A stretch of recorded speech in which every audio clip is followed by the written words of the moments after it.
Chuchuzinhos, e aí, como é que estamos? Satisfação em vê-los aí para mais uma aula de Geopolítica. Pim, pim, pim. Bom. Vamos lá? Olha só, a última aula que nós tivemos sobre geopolítica, a gente falou sobre a ordem mundial multipolar. Lembra dela? Vários polos de poder, aquela coisa toda. E a gente entendeu naquela aula de que uma ordem mundial ela tem momentos de desequilíbrio mais intenso que alteram a sua estrutura, né? Que geram um desequilíbrio e geram uma reestruturação dessas ordens mundiais, tá? E o que vai ser, quais vão ser os momentos de equilíbrio daquela ordem mundial multipolar? Primeira e Segunda Guerra Mundial. É o que está acontecendo exatamente aqui, ó. Primeira e Segunda Guerra Mundial. A partir das grandes guerras, a gente deixa de ter uma ordem mundial multipolar e a gente passa a falar em uma ordem mundial bipolar. Uou! Bipolar, meu amor! São dois polos de poder. São duas potências que vão dominar a hegemonia global, vão controlar o que está acontecendo no planeta. Tu sabe quais são esses países, né? Chuchu, mais que isso, quando a gente está falando em ordem mundial bipolar, a gente pode até usar um outro nome. Em prova é muito comum aparecer o quê? Cold War. Não sabe inglês? Pumba! Guerra Fria. Ou até mesmo, há quem diga, mas línguas falam aqui em um conflito leste-oeste. Vou colocar aqui do lado, ó. Um conflito leste-oeste.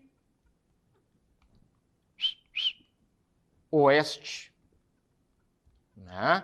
Porque aí tu tem dois lados, dois polos de poder. Uma guerra que não vai ser travada diretamente entre essas potências, mas sim por alguns dos seus seguidores, influenciados por eles. Eu não vou dizer quem são eles agora, não está no momento. Vem aqui pro computador que tu vai saber. Sim! Estados Unidos e União Soviética. Esses dois aqui, Chuchu, quando a gente está falando em ordem mundial bipolar, e eu vou de azul porque a Guerra é Fria, tá? É século XX, de 1955, quando terminou a Segunda Guerra Mundial, até 1991, quando chega ao fim a União Soviética. Isso aqui é Cold War, é Guerra Fria, é conflito leste-oeste. É o mundo oriental contra o mundo ocidental. São dois polos de poder, por isso uma ordem bipolar. Olha aqui para mim. E aí tem um ponto que é muito interessante, que eu acho lindo, tá? Nesse momento, que é a propaganda, que é o soft power, que é um marketing feito por essas duas potências. Lembra que a gente falou na última aula sobre Guerra Fria, né? Que a gente falou assim, que eu trabalhei com vocês algumas imagens, e essas imagens davam uma mensagem subjetiva. Tinha uma que era da partilha da China, outra da partilha da África, tal, e tinha umas mensagens subliminares ali nas entrelinhas. Lembra? Então, vem pro computador aqui. Olha só isso aqui. Olha só isso aqui. Olha essas propagandas aqui. Olha a propaganda do lado. Peguei só exemplos, tá? Tem vários. Mas olha a propaganda do lado capitalista. Vou colocar capitalista em verde, do dólar. Olha só, olha essa aqui, ó. Esse quadrinho da direita aqui do Capitão América. Tá ali o Capitão América, né? Lindo, bonito, forte, com peitoral definido, costelas aparecendo, contra uma série de soldados. E quem que é o principal inimigo dele? É esse carinha verde aqui, ó. Né? Olha o que esse cara verde tem no peito. A foice e o martelo. Ou seja, o Capitão América, o símbolo da liberdade, da democracia, todo bonito, loiro, olhos azuis, e o cara que representa o socialismo é quem? É um monstro, verde, aterrador, do mal. Isso é mensagem subliminar, isso é propaganda. Olha o quadrinho da esquerda aqui, ó. Comunistas mutantes vindos do espaço. Não basta ser comunista, tu tem que ser mutante. Ou melhor, não basta ser mutante, tem que ser comunista. Olha a bomba do cara. Olha a bomba do cara. A foice e o martelo, né? Isso é propaganda. Olha aqui, ó, na lapela aqui a estrelinha vermelha, né? Olha o fuzil, tipo estilo fuzil soviético. Então, olha aqui pra mim. A ideia, a mensagem propagada aqui. Agora que eu me liguei bem pro computador, eu acho que aqui, ó, ele tem uma garrafa com um fogo, um coquetel Molotov. Ah! Olha aqui pra mim, isso é propaganda, tu larga isso aí, a galera vai comprando essa informação e vai aceitando, e vai incorporando no seu dia a dia, né? Tem lógica eles fazerem isso? Claro, tu tinha uma oposição entre dois grupos, né? Tu tinha o leste, então, que a gente estava falando, né, a União Soviética, União das Repúblicas Socialistas Soviéticas. Lembra que a gente falou naquela primeira aula de geopolítica que em 1917 a gente vai ter a Revolução Russa? E essa Revolução Russa, então, ela passa a ter uma estruturação da União Soviética, tu começa a estruturar o que é a União Soviética, a Rússia começa a incorporar novos países no seu território, formando a União das Repúblicas Socialistas Soviéticas. Então, quando a gente fala URSS, a gente está falando em Rússia, Ucrânia, Belarus, Letônia, Estônia, Lituânia, Armênia, Azerbaijão, Geórgia, Cazaquistão. Vários países que vão ficar sob o domínio do governo russo, formando então a União Soviética, que basicamente liderava o bloco socialista, dos países que também estavam nesse viés ideológico, socialista, bloco socialista. Do outro lado, a gente vai ter quem? A gente vai ter os Estados Unidos, certo? Que era o grande líder do bloco capitalista. Show de bola? Essa oposição. E esses caras vão querer reduzir a área de influência da União Soviética e vão usar propaganda para isso. Da mesma maneira, os soviéticos vão querer atacar os Estados Unidos, reduzir a influência estadunidense e vão usar propaganda para isso. Vem para o computador. Olha aqui a propaganda estadunidense. Olha aqui ela. Tá? A propaganda soviética. Olha essa figura aqui da esquerda. Aqui está escrito em russo, sim, fora, saia, né? CCCP, que é a União Soviética em russo. E aí eu quero que vocês olhem, é que nem nessa figura aqui do Capitão América. Olha a posição, olha o desenho, olha o que é a mensagem subliminar nas entrelinhas. Olha só o que é o representante russo, alto, forte, bonito, imponente. Olha a posição dele, olha aqui para mim, aquela posição de se impondo, se colocando para cima. Vem pro computador. Olha esse carinha aqui, ó. Esse carinha aqui, ele representa o Tio Sam, tá ligado? O Tio Sam, né? Aquele velhinho lá de barbicha, que é um personagem mítico nos Estados Unidos. E olha como ele tá encarcomido pelo tempo, desdentado, né? Velho, caquético. Então, isso é mensagem. Tu tem a União Soviética e tem os Estados Unidos, carregando uma bomba, né? Olha essa propaganda da direita, aqui em cima, na União Soviética. Aí fala da questão da educação, todo mundo indo para a escola boa, o aluno indo com as flores na mão para entregar para o professor de geografia, que tanto gosta e tal. Nos Estados Unidos, no capitalismo, ó, no ZEUA, o que tu tem? Escola fechada, criança sem educação e não sei o quê. Sacou? Isso é propaganda. De certa maneira, isso é soft power. É um poder ali indireto, através desse marketing, as coisas vão acontecendo. Tá? Aí tu espalha essas propagandas para outros países, tu vai espalhando isso, as ideologias vão sendo criadas, construídas e por aí vai, tá? Bom, vem para cá. Um ponto, antes de vir para o computador, Chuchu, olha só, um ponto que eu quero ver com vocês que é fundamental aqui é o seguinte: os Estados Unidos, quando termina a Segunda Guerra Mundial, os Estados Unidos ele era a grande potência do planeta, tá? Para vocês terem uma noção, terminou a Segunda Guerra Mundial, os Estados Unidos detinham cerca de 45% da riqueza planetária. O quê? Não, repete que eu não entendi. 45% da riqueza planetária, de toda a grana do planeta, quase a metade, estava nas mãos dos Estados Unidos. Esses caras aqui. Tá? Ou seja, se eles tinham toda essa bufunfa, esse pila, esse cascalho, esse capilé, essa mascada, eles tinham muito poder e muita área de influência. Tá? E eles passam a usar essa área de influência para fortalecer o seu soft power, fortalecer o seu hard power, aumentar suas áreas de influência, fortalecendo seus aliados e tentando enfraquecer os seus grandes rivais. Tá? Fora isso, Chuchu, olha aqui no computador, vem comigo aqui no computador. A gente vai ter duas grandes conferências que vão ser importantes na finaleira da Segunda Guerra Mundial. A conferência de Bretton Woods, em 44, Nessa conferência, tá? Vai ser consolidado, então, as políticas neoliberais. É criado o padrão dólar-ouro. Isso aqui é muito massa. Isso aqui mostra o poder dos Estados Unidos. O que acontece? Olha aqui para mim. Vem pro quadro, vem pro quadro, vem pro quadro. Vamos lá. Até a conferência de Bretton Woods, todo país que fosse imprimir moeda, fosse criar papel moeda, dinheiro, ele tinha que ter um chamado padrão ouro. Padrão ouro, tá?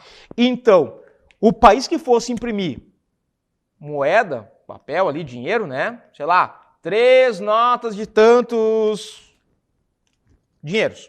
Ele tinha que ter o equivalente em barras de ouro, em valor de barra de ouro, não em quantidade, mas em valor, né? Essas 4 notas equivaleriam a 2 barras de ouro. Ele tinha que ter isso, era um lastro que dava ao valor da moeda daquele país. Beleza? Era o que todos os países seguiam, padrão ouro. A partir de Bretton Woods, os Estados Unidos tendo quase a metade da riqueza planetária, o que ele vai dizer? Não, olha só. Não. A partir de agora, vamos criar o padrão dólar-ouro. Os países que vão imprimir moeda, eles não têm mais a obrigação de ter um lastro em ouro. Eles têm que ter um lastro em dólar. Tem que ter um lastro em dólar.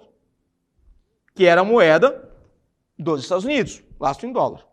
Então, o valor do papel moeda de um país tem que ser o mesmo valor que eles têm em caixa de dólares. Padrão dólar-ouro. O único país que mantinha um padrão, né, um lastro em ouro, era os Estados Unidos. De resto, era dólar. Então, o Brasil ia imprimir moeda, ele tinha que ter o mesmo lastro, o mesmo valor em dólares acumulados. Na reserva internacional, guardadinho, bonitinho.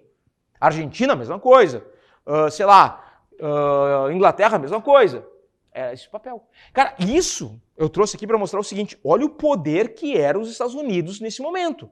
Que eles estão dizendo o quê? A minha moeda, ela tem o mesmo poder de valor, mesmo valor que o ouro. Não era nenhuma moeda de outra nação, era dos Estados Unidos. E aí tem o padrão dólar-ouro. Vai chegar lá na década de 70, século 20, que esse padrão dólar-ouro vai aqui, ó, beijo, um abraço, me liga. Não vai mais nem existir. Vai ser só o padrão dólar. Os Estados Unidos não tem mais que ter, se vai imprimir dólar, ele não tem mais que ter o lastro dele em ouro. Acabou. Acabou essa limitação. Sacou? Isso mostra o poder que eles tinham. Vem pro computador. Vamos lá. Outro ponto importante aqui. É criado o Fundo Monetário Internacional, tá? O famoso FMI. O FMI, Chuchu, ele tinha como papel emprestar dinheiro, tá? E emprestar dinheiro para os países ricos em dificuldade. Então era emprestado a partir daí, tá? E, opa, bati sem querer ali. E é criado também o Banco Mundial. O BID. Tá? Que, aliás, agora tem um brasileiro como presidente. Recentemente foi eleito. Tá? E aí o que acontece? O Banco Mundial tinha também o papel de emprestar dinheiro, só que aí, no caso, para a reconstrução da Europa e do Japão. Tá? A gente já vai falar disso aí um pouquinho. Mas aqui era um dinheiro mais direcionado para a Europa e Japão. Certo? Beleza? Foi? Agora, qual é que é o grande ponto? Se a maior parte do dinheiro do planeta estava nas mãos dos Estados Unidos, quem é que mais aplicava dinheiro nesse Fundo Monetário Internacional e nesse Banco Mundial? Eram os Estados Unidos. Né? E a partir daí, o que acontece? Os Estados Unidos conseguem, de certa forma, ter uma maior influência nas decisões do Fundo Monetário Internacional e do Banco Mundial. Show? Bom, vamos lá. Seguindo, também, ali no final da Segunda Guerra Mundial, mas em 45, vai ocorrer a Conferência de Bretton Woods. Perdão, a Conferência de São Francisco, eu viajei na maionese, de Bretton Woods. Mas, ó, de novo, a Conferência de São Francisco. Olha aqui a bandeirola, ó. Onde é criado quem? A Organização das Nações Unidas. Tá? Algumas teorias demográficas vão ser desenvolvidas aqui. A teoria neomalthusiana, uma teoria famosa lá, que diz que quanto mais gente tem no lugar, mais pobreza a gente vai ter naquele lugar. Mas o ponto principal da Conferência de São Francisco é a criação da ONU, Organização das Nações Unidas. Certo? Por isso que eu circulei o símbolo dela aqui, ó. Beleza? Ou, chuchuzinho, isso é massa pra caramba, porque a gente vai ter aqui nessa conferência, basicamente a criação de uma organização internacional, olha aqui pra mim, que vai substituir a chamada Liga das Nações. Na última aula sobre geopolítica a gente falou, terminou a Primeira Guerra Mundial, vai ser criada a Liga das Nações, que era como se fosse uma ONU naquele momento, que tinha como objetivo evitar uma nova guerra. E que a gente falou, não deu certo, tanto que a gente vai ter a Segunda Guerra Mundial. Né? Terminou a Segunda Guerra Mundial, bom, a gente tem que recriar a Liga das Nações. Um outro nome, porque ela foi um fracasso, e vamos lá chamar de Nações Unidas, Organização das Nações Unidas. Qual é o objetivo das Nações Unidas? Promover o desenvolvimento do planeta, das sociedades, evitar um novo conflito internacional nas proporções do que a gente teve da Primeira e da Segunda Guerra Mundial, e que até então está tendo sucesso, apesar de alguns fracassos localizados, cara, a gente pode dizer que a ONU teve sucesso, a gente não teve uma Terceira Guerra Mundial ainda, e com sorte não teremos, tá? E aí a ONU, quando ela é criada em 45, ela vai ter, claro, na época ela tinha menos membros e tal, hoje ela tem 195 membros, né, ela tinha menos países membros e tal, e ela tinha uma organização mais simples. À medida que ela foi passando o tempo, ela foi evoluindo, ela foi crescendo, e novas organizações internas foram surgindo. Então tu tem a Assembleia Geral da ONU, tu tem a FAO, que vai trabalhar com a agricultura e alimentação, tu tem a OIT, que vai trabalhar com a questão do trabalho. Então a ONU é composta por várias organizações ou suborganizações, né, na sua estrutura. E tem uma dessas organizações, uma delas, que eu quero que vocês se liguem, que é importantíssima, vem aqui para o computador, que é o Conselho de Segurança da ONU. O Conselho de Segurança, o CE, famoso CS. O Conselho de Segurança da ONU são os caras que decidem realmente aquele momento em que a ONU vai ter que fazer uma intervenção, um hard power, digamos assim, em algum território em conflito ou não. Tá?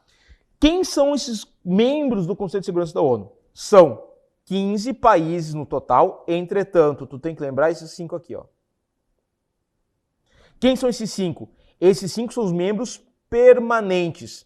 Estados Unidos, Reino Unido, França, Rússia e China. Os outros, esses outros carinhas aqui, eles vão ser eleitos de 2 em 2 anos, tá? No momento que a gente está falando, tá tendo essa aula aqui, a gente está gravando essa aula agora, finaleira de 2022, o Brasil está ocupando uma dessas cadeiras. Opa, eu circulei errado ali, hein? Porque da América Latina é em azul. Aqui está ocupando uma dessas cadeiras aqui. Né? Essa rotatividade dos países aqui, desses 10, é de 2 em 2 anos. Então, em 2022, 2023, o Brasil está ocupando essa cadeirola aqui. Depois vai ser substituído por outro. A grande questão, e o grande ponto que eu quero que vocês se lembrem aqui é o seguinte: os países permanentes, os 5 que vocês estão vendo aqui listados em vermelho, olha aqui para mim, eles têm um ponto que é um poder de veto. Ou seja, eles decidem, no fim das contas, aonde a ONU vai fazer uma intervenção ou não, aonde o Conselho de Segurança vai fazer uma intervenção ou não. Então, por exemplo, a gente teve em 2011 guerra na Síria, tá? E aí foi feita uma resolução dentro do Conselho de Segurança de que a ONU deveria intervir para tentar controlar o conflito, reduzir os danos, as perdas da população e por aí vai. Resolução feita, foi para o Conselho de Segurança, foi lá, a maioria aceitou, massa pra caramba, chegou nos países de veto, nos 5. Estados Unidos, tem que ter uma intervenção. França, tem que ter uma intervenção. Reino Unido, tem que ter uma intervenção. Rússia, não, sem intervenção. Porque o governo sírio, do Bashar al-Assad, atual presidente da Síria, né, é grande aliado histórico do governo russo. E a Rússia vai dizer o seguinte: não tem intervenção. Usou o poder de veto. Parou ali, não vai rolar. Então, para ter uma intervenção por parte da ONU, tem que ser por unanimidade daqueles 5 membros permanentes. E aí depois, lá adiante, quando a gente for falar de nova ordem mundial, numa outra aula, a gente vai entender que, cara, essa decisão de 5 membros permanentes lá de 45 não tem o mesmo contexto geopolítico que a gente tem hoje. Não dá para deixar um órgão tão importante quanto o Conselho de Segurança da ONU nas mãos de só 5 países. Mas isso vai ficar para outro momento, tá?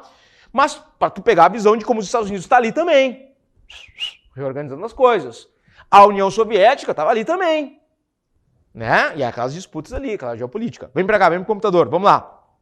Bom, outras características desse momento tão peculiar da nossa história recente e que vai ter influência direta no que a gente está vivendo hoje, né?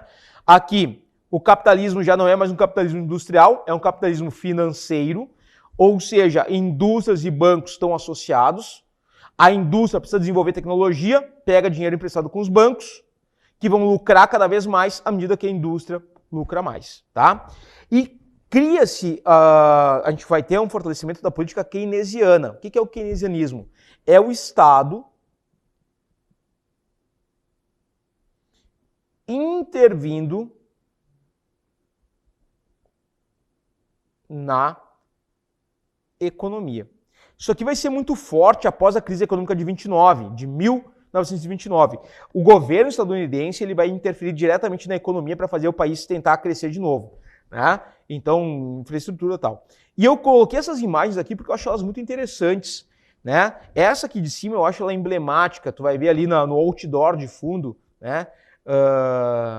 Tourist Way, like the American Way, o estilo de vida americano, né? A família feliz, sorridente. Mas olha a cor de quem é a família feliz e sorridente no carro e olha quem está na fila do desemprego. Tá? E aqui, essa outra imagem aqui da produção dos carros da Ford, também emblemático, nesse momento. Então, a gente tem um momento que os Estados Unidos está vivenciando uma intervenção direta do Estado na economia. Quem é liberal, neoliberal, nessa hora aqui está apavorado. Como assim? Olha aqui pra mim, como assim o Estado mexendo na economia? Não pode, é inadmissível. Mas era uma política necessária naquele momento, saindo de uma grande crise econômica que foi a crise de 29. Ah, mas já era 45, 46. Mas os efeitos da crise de 29 perduraram por décadas. Da mesma maneira que os efeitos da crise econômica de 2008 ainda duram até hoje. Tá? Então é isso. Vamos lá. Vem pra cá, vem pro computador. Aí tem um ponto muito importante aqui que eu quero ver com vocês, que é o seguinte, olha só. Europa e Japão enfraquecidos. Vem pro quadro, vem pro quadro! Olha aqui, ó. Os países europeus e Japão estavam no topo da multipolaridade aqui nessa ordem, né? Junto com os Estados Unidos e tal, estão aqui. Primeira e Segunda Guerra Mundial.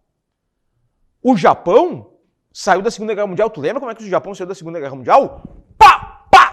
Duas bombas nucleares, Hiroshima e Nagasaki, destroçou o país estruturalmente, fisicamente, politicamente, economicamente. O Japão sai destruído, arrasado, humilhado da Segunda Guerra Mundial. E que não precisava, porque a guerra já tinha terminado.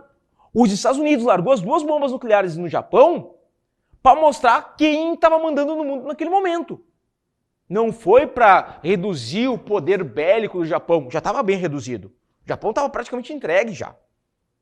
E aí os Estados Unidos foi lá para quê? Para mostrar quem é que mandava naquele momento. É emblemático, é simbólico os ataques de Hiroshima e Nagasaki, tá?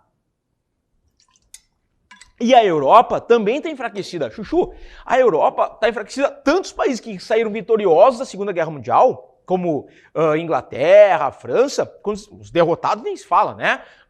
Alemanha, Itália, tal, destroçados, bombardeados, sucateados, humilhados. E por aí vai. A França e a Inglaterra, que estavam dos aliados, né, que eram os vitoriosos da Segunda Guerra Mundial, também serão enfraquecidos. Pô, a França foi invadida. Eu estava vendo outro dia um filme que eu estava revendo, que é Bastardos Inglórios, né? Se passa ali na França. A França foi invadida, controlada pelos nazistas alemães, né? A Inglaterra, mesma coisa. Ela não vai ser invadida, mas ela vai ser bombardeada. Londres vai ser bombardeada no auge da Segunda Guerra Mundial. Isso prejudica a economia desses países. E aí, pô, peraí. Estados Unidos e Japão enfraquecidos, esses caras não têm mais poder político, não têm mais poder econômico. E agora? Quem poderá me ajudar? Vem aqui pro computador. Quem poderá me ajudar?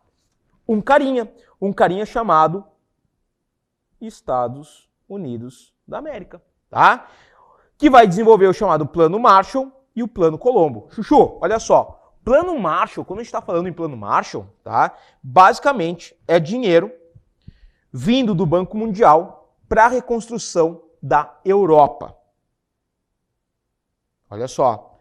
Plano Marshall dentro da lógica da doutrina Truman, né, que era de ajudar esses países mais... O presidente Truman, né, nos Estados Unidos, que era ajudar na reconstrução dos países europeus. E aí vem o Plano Marshall, né, ou seja, uma grana que foi fornecida dos Estados Unidos para alguns países da Europa, através do Banco Mundial, para a reconstrução desse território. Olha essa imagem. Olha aqui. Tio Sam, para quem não está ligado com o que é o Tio Sam, talvez agora seja mais familiar para vocês, né? Plano Marshall, cimento, Europa, Reino Unido, França, a Europa sendo reconstruída. E quem é que está iluminando o trabalho? Estátua da Liberdade. Pois então, né? Olha aqui. Aqui nesse mapa, os países que mais receberam ajuda do Plano Marshall. Então, quanto maior a barrinha, mais grana receberam. Nem todos receberam, né? Mas olha só. Inglaterra, olha a França, Itália e por aí vai. Né? Portugal não recebeu tanto, Islândia não recebeu tanto. A Alemanha Ocidental recebeu uma grana, a Itália recebeu. Sacou? E aí, peraí, tá, mas e o Plano Colombo? A mesma coisa, Plano Colombo. Mas aqui era para ajudar quem? O Plano Colombo, Chuchu, era para ajudar o Japão. Japão. Peraí, mas os Estados Unidos não bombardeou o Japão com as duas bombas nucleares? Sim. E depois fez o quê? Olha aqui para mim. Depois, os Estados Unidos emprestaram dinheiro para o Japão para reconstruir o país. Legal, né? É, isso aí. Destruíram as estruturas do país para depois dizer o seguinte, olha só, precisa reconstruir? Não tem problema. Tem um dinheiro aqui para vocês. Pode usar. E os japoneses aceitaram. Né? A legislação do Japão, desde a Segunda Guerra Mundial, é uma legislação que não permite, por exemplo, o fortalecimento do exército. Não permite um... Como é que eu vou dizer? Que o Japão se torne um país armamentista. Não pode desenvolver armas. Cara, olha que loucura. Né? E isso sendo reconstruído com dinheiro emprestado por quem destruiu o país. Estados Unidos. Doido. Mas isso mostra o enfraquecimento tanto da Europa quanto do Japão, dos países europeus. Né? Mesmo quem ganhou a guerra, Inglaterra e França ali, que foram vitoriosos, que nem a gente estava falando, saíram prejudicados, precisavam de grana para ser reconstruídos. Vem para o computador, vamos lá. Ainda nesse contexto, olha só, com esses países enfraquecidos, a gente vai ter um processo de descolonização da África e da Ásia. É o momento em que a gente vai começar a perceber que os países europeus que estavam controlando as suas colônias africanas não têm mais como manter essas colônias, e tu começa a ter uns processos de independência no continente africano, tá? Então, ocorrem aí, nesses processos de independência, lutas por novos países, disputas por recursos, movimentos separatistas, começa a criar uma série de conflitos em território africano. Eu coloquei essa charge aqui porque eu acho que ela é muito emblemática, deixa eu só apagar o que está aqui, para ficar mais fácil de vocês verem, né? Porque o que acontece? Na África, isso é muito emblemático, tá? Sai o colonizador e ele dá lugar a quem? A um ditador. Por quê? A lógica, Chuchuzinho, olha aqui para mim, era assim, durante a colonização, neocolonialismo, o período imperialista, os europeus dominaram territórios africanos e muitas vezes incentivaram que grupos entrassem em conflito com outros grupos, né? Tribos entrassem em conflito, grupos entrassem em conflito com outros. Por quê? Aquela política de dividir para conquistar. Então, para os europeus é muito mais fácil controlar um território onde os grupos estavam se matando do que onde os grupos estavam se unindo para lutar contra o inimigo comum, que era o europeu invasor, o europeu colonizador. Tá? E aí o que vai acontecer? Nessa lógica, quando os europeus saem do continente africano e que começa a ter então aquela ideia daqueles territórios se tornarem países, estados-nação, países independentes, aqueles grupos agora são rivais. Grupos que habitam aquele mesmo território são rivais. E essa rivalidade vai ser muito forte porque daí vai ter um grupo que vai querer controlar aquele novo território, ou controlar uma área que tem grandes recursos naturais, como ouro, diamante, petróleo e por aí vai. E isso vai gerar grandes rixas. Por isso que no continente africano, os governos ditatoriais foram muito comuns. Porque no momento tem vários grupos entrando em conflito para ver quem vai administrar aquele novo território, aquele novo país, quem comanda o país com força, através de uma ditadura, de uma autoridade mais ríspida, tem menos chance de ser derrubado. Porque aí tu vai controlar com mão de ferro, a tua oposição vai ser presa, morta ou desaparecer, né? E então tu te mantém no poder com maior tranquilidade, digamos assim. Por isso, governos ditatoriais no continente africano foram muito comuns. Não só lá, tá? Em outras nações que eram colônias também. Aqui na América Latina não foge a regra, tá? Mas tinha essa lógica. Não só a descolonização na África, mas a gente vai ter descolonização na Índia. Território indiano ali. A Índia se torna independente, vai ter uma figura muito famosa que é o Mahatma Gandhi, que vai ser um líder nesse processo de independência indiano. Paquistão se torna independente. Aí a gente vai ter várias tensões ali acontecendo e tal. E no Oriente Médio é a mesma coisa. No Oriente Médio tem um detalhe, vou fazer aqui um gancho para uma outra aula mais adiante. Vem para cá, vem no computador. Olha só. No Oriente Médio, entre a Primeira e a Segunda Guerra Mundial, a gente tinha protetorados da Inglaterra e da França. Aquele período que a gente tinha ali da Liga das Nações, né? Então, o que acontece? A gente vai ter o quê? Aqui, ó. O que é em laranja era território controlado pela Inglaterra. Vai pegar o que hoje é Israel, Jordânia, Iraque, Iêmen, Emirados Árabes Unidos, por aí vai. E o que era território francês? Síria, Líbano e por aí vai, tá? Só que o que vai acontecer? Protetorado é como se fossem colônias, né? Estavam sob proteção da Inglaterra e da França. Só que aí, pós-Segunda Guerra Mundial, esses caras aqui enfraquecidos, não conseguem mais administrar esse território, o que a gente tem? A independência. Só que essa independência, muitas vezes, é uma independência meio forçada. Criam-se territórios aqui, mas onde a população ela se mistura. É uma população que não estava acostumada a ter que atravessar uma fronteira, né? E, de repente, não. Eles têm que atravessar uma fronteira, tem um limite político que eles nem sabem quem criou. Criado por esses caras aqui, ou pela ONU, no caso de Israel. Né? Isso vai contribuir muito para os conflitos dentro do Oriente Médio, certo? Beleza? Chuchuzinhos, vamos lá. Aí a gente entra no outro ponto que eu acho massa demais aqui, massa demais. Ponto importante, vem aqui para o quadro. A gente falou que o nome desse período da Ordem Mundial Bipolar também é Guerra Fria, porque nunca houve um conflito direto entre esses caras. O fato é que, por exemplo, a gente teve, deixa eu apagar isso aqui, tá? A gente teve apesar de não ter havido um conflito direto entre Estados Unidos e União Soviética, a gente teve o lado capitalista, o bloco capitalista se fortalecendo militarmente e o bloco socialista se fortalecendo militarmente também. Em 1949, tá? 1949, o bloco capitalista vai formar a Organização do Tratado do Atlântico Norte, a famosa OTAN, que era, então, o grupo militar, a força militar do lado capitalista. Em resposta a isso, a gente vai ter, em 1955... Peraí que entrou uma sujeirinha no olho. 1955... a criação do grupo militar socialista, que era o chamado Pacto de Varsóvia. Tá?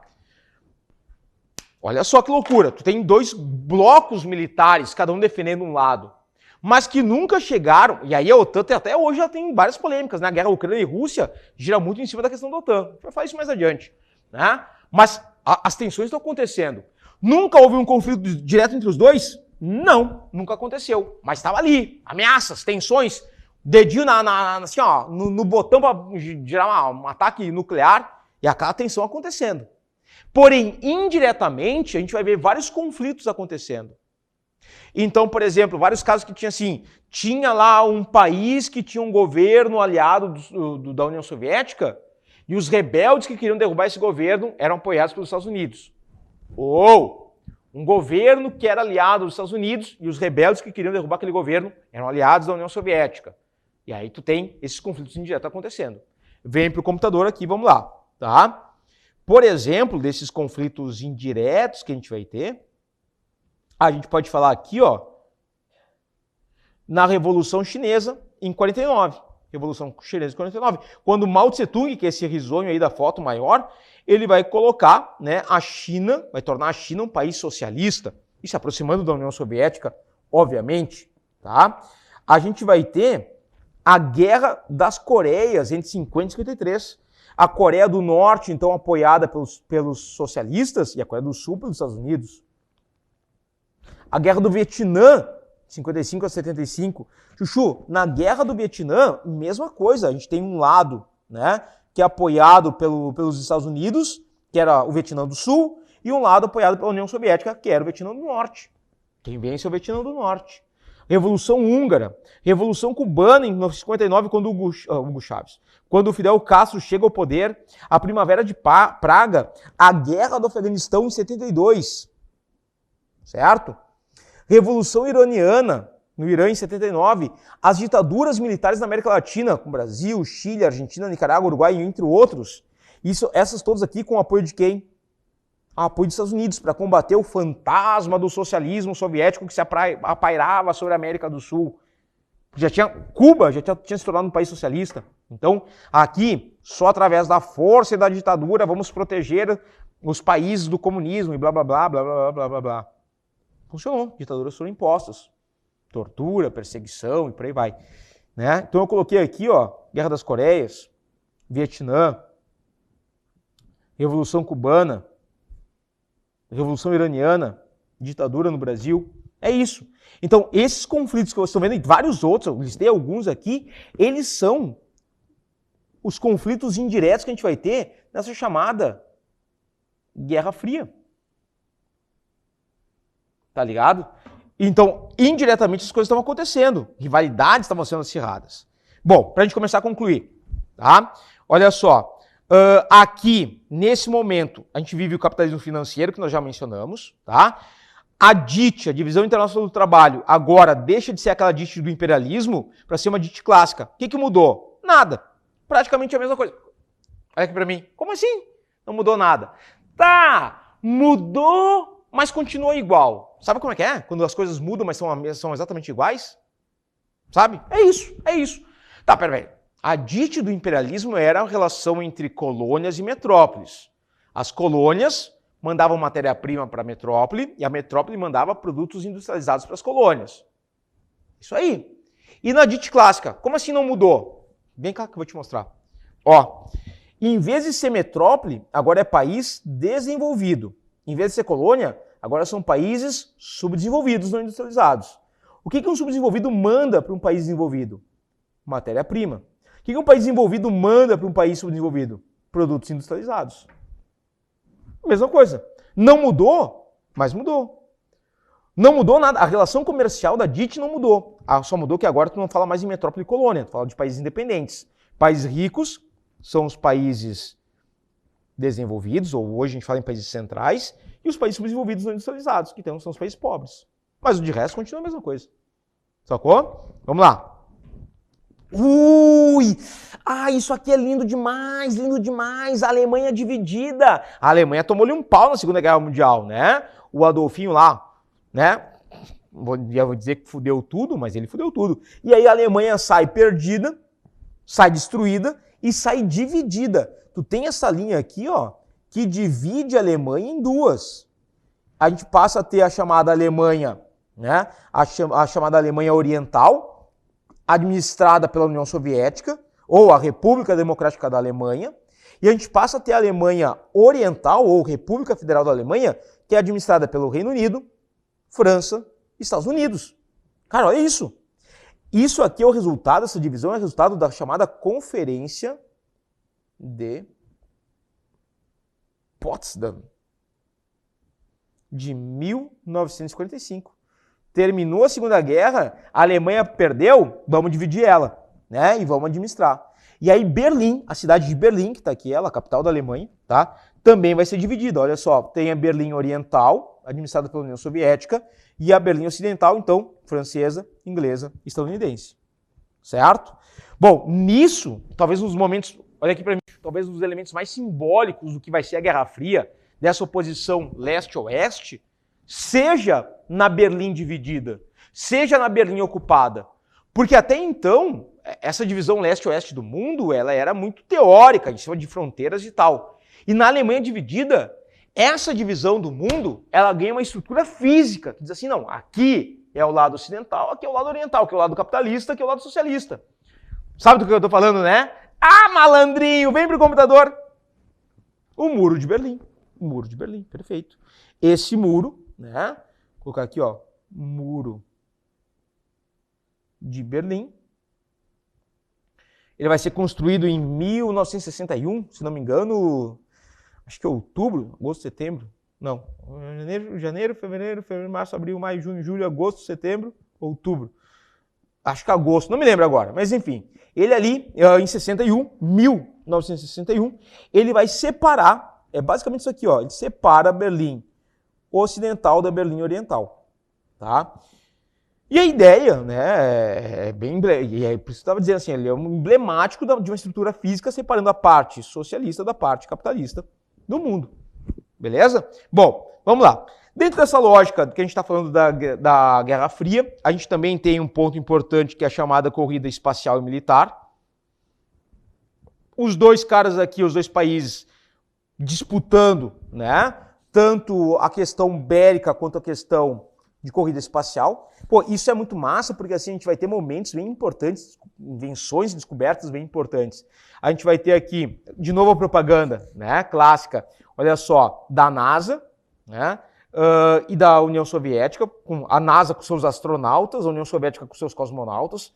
Então, assim, a União Soviética vai ser o primeiro país, a União Soviética aqui, vai ser o primeiro país a lançar um troço no espaço, o Sputnik, o satélite Sputnik 1, em 57, né? Depois vai mandar a cadela Laika, Cosmo, vai mandar o Cosmo para o espaço, né, os animais e tal, e vai mandar o primeiro ser humano para o espaço, um cara chamado Yuri Gagarin, cosmonauta. Chuchu, o Gagarin vai para o espaço em 61, é o primeiro cara a dizer o seguinte, olha aqui para mim, o Yuri Gagarin vai ser o cara que vai dizer assim, ó, do espaço ele vai olhar para a Terra e vai dizer, a Terra é azul. Ninguém nunca tinha visto a Terra do espaço, ele vai ser o primeiro cara a fazer isso, olha que loucura. E aí os Estados Unidos tá vendo isso acontecer, tá dizendo o seguinte, cara, a gente tem que superar a União Soviética. Como é que a gente supera a União Soviética? Vou mandar o primeiro cara para a Lua. E vai lá. Tem as missões Apollo, né? Até que tu vai ter a Neil Armstrong botando o primeiro pé no território lunar. Pequeno passo para um homem, mas um grande passo para a humanidade. E aí, essas coisas estão acontecendo. E aqui tem um ponto fundamental, tá? Para a gente começar a ir para o final da aula. Final da aula e começar a finalizar, ordem mundial bipolar. A União Soviética e os Estados Unidos estão correndo, fazendo essa corrida espacial, gastando grana pesada em foguetes, missões espaciais, mandando gente para o espaço, uma tentando superar a outra. Pega a informação. Vem pro computador. Vamos lá. Pegou? Vamos lá, vem pro computador. E a gente vai ter uma corrida militar também. Corrida espacial para cá, corrida militar aqui. Né? Então, cada um dos dois países desenvolvendo um número cada vez maior de ogivas nucleares. Ter ogivas nucleares era sinônimo de poder. Tá? Claro, e aqui tem um ponto que eu acho bem interessante, que é o seguinte, dá uma olhadinha aqui, Chuchu. Quando os Estados Unidos tinha grandes arsenais nucleares, tá? Mas aí se criou uma política internacional de destruição, como é que era o nome? Destruição mútua assegurada, em que os Estados Unidos e outros países fortalecem a ideia de que uma outra nação também deveria ter armamento nuclear. Porque no momento que se só uma nação tivesse armamento nuclear, ela poderia atacar quem ela quisesse e não teria resposta. Então o risco de uma terceira guerra era grande. De uma terceira guerra mundial era grande. Agora, se os Estados Unidos tinham seu armamento nuclear e outra nação tivesse armamento nuclear, aí tu tinha os Estados Unidos controlando o dedo na hora de apertar o botão. Porque se eu apertar o botão aqui, os outros vão retaliar e vai dar merda. E não vai ser pouca. Sacou? Então, essa ideia de uma destruição mútua assegurada meio que evitou, né, por muito tempo, uma terceira guerra mundial. Porque aí sabia que se um atacasse, o outro ia retaliar e o troço ia tomar uma escalada gigantesca, certo? E venho aqui para o computador. Só que aí, né, claro, nessa lógica, os dois países foram desenvolvendo armamento nuclear, tentando se desenvolver, tanto que foi necessário, em 1970, o Tratado de Não Proliferação de Armas Nucleares. Assim, ó, basta. A partir desse momento, não se desenvolvem mais armas nucleares. Quem tem armamento nuclear começa a reduzir os seus armamentos e quem não tem não investe mais. Te liga. Estava a União Soviética gastando grana com isso também. Década de 80.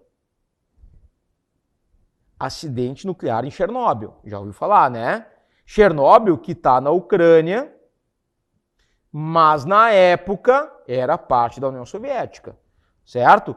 Acidente em 1986, aqui em Chernobyl. Isso aqui que vocês estão vendo é a onda de radiação, que ela se espalha, a maior concentração de radiação está aqui, mas o restante, uma radiação mais fraca, se expande por toda a Europa.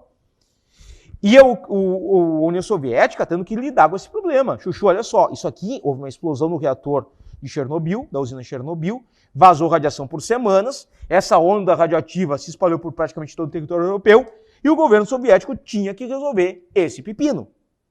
E aí, meu chuchuzinho, olha para mim, esse que é um ponto crucial da aula. A gente tinha dois blocos,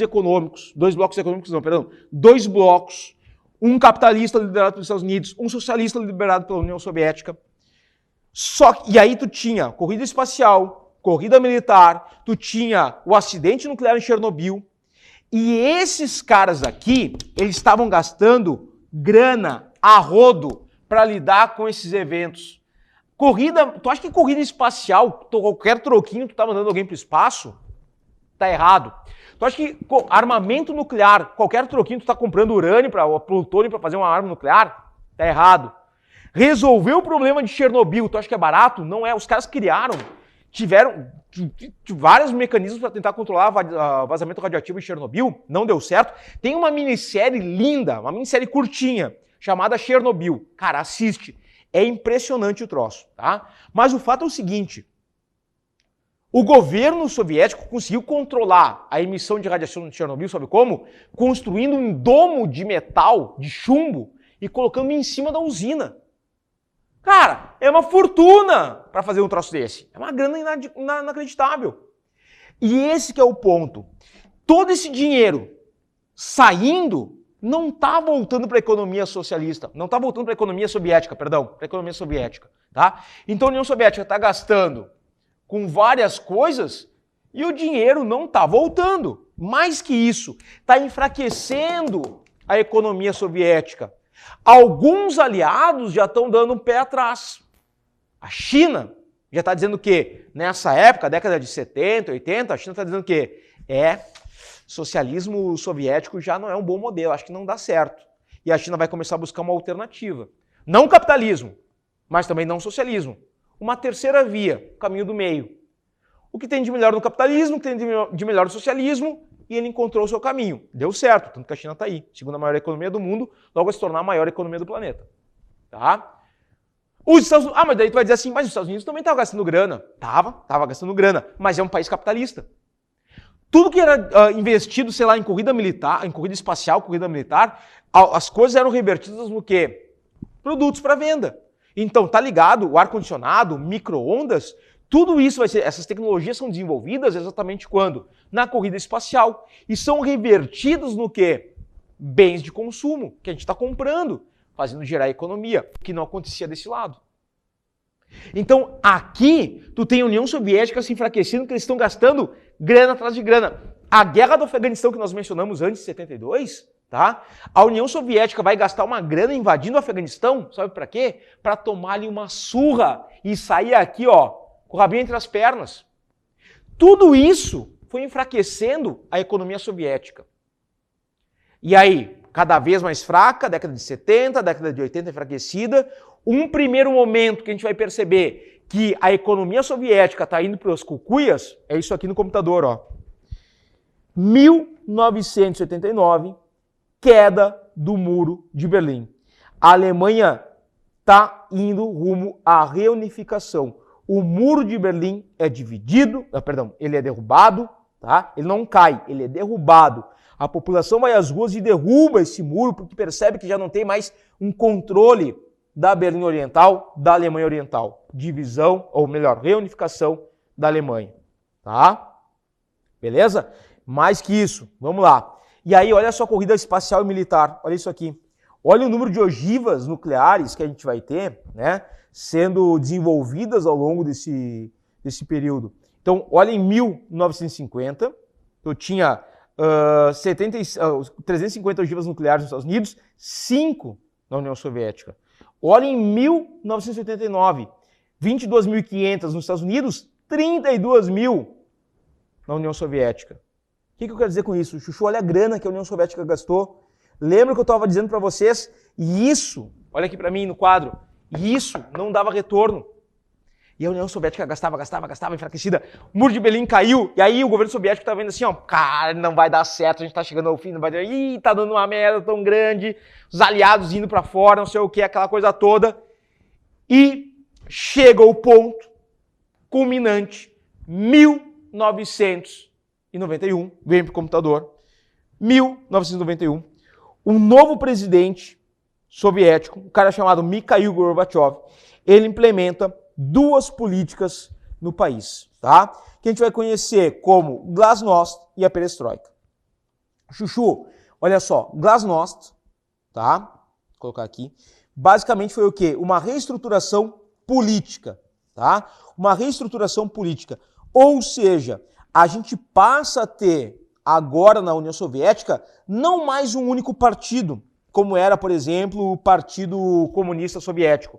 Agora, olha aqui para mim, a gente passa a ter vários partidos políticos, certo? A ideia de que o Glasnost é uma reformulação política. Tu passa a ter vários partidos, e alguns partidos de oposição. Passa a ser permitido isso. Vem para o computador. E a outra reforma é a perestroika. Chuchu, perestroika é uma reestruturação econômica.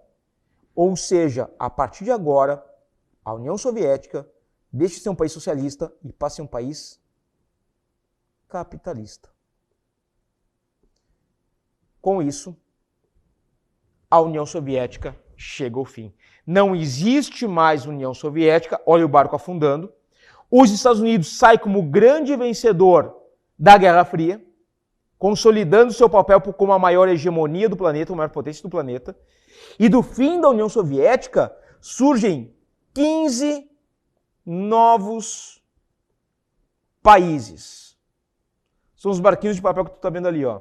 A gente vai ter, então, por exemplo, Lituânia, Belarus, Ucrânia, Geórgia, Armênia, Uzbequistão, Azerbaijão, Moldávia, Turcomenistão, Cazaquistão, a Rússia, o Quirguistão, Estônia, latviano, isso que eu não sei o que é em português. Letônia, Lituânia, deve ser Lituânia, né? Tadiquistão e por aí vai. 15 novos países surgem do fim da União Soviética. Olha aqui para mim, Chuchu. Isso aqui, o fim da União Soviética, é o grande momento de desequilíbrio dessa ordem mundial bipolar. E adivinha? Depois do fim da União Soviética, ela deixa de existir. E a gente começa a falar o quê? A partir dos anos 90, final dos anos 90, de uma nova ordem mundial. Essa nova ordem mundial é a ordem mundial que a gente está vivendo agora. E muito do que a gente tem características dessa nova ordem mundial é originário ou desse momento aqui. Te ligou? E então, essa nova ordem mundial, só na próxima aula. Aham, achou que a gente ia falar de nova ordem mundial agora? Achou errado, meu querido! Só na próxima aula de geopolítica. Então, senta na cadeira, pega a pipoquinha e te encontro na nossa próxima aula. Beijo na língua e até lá!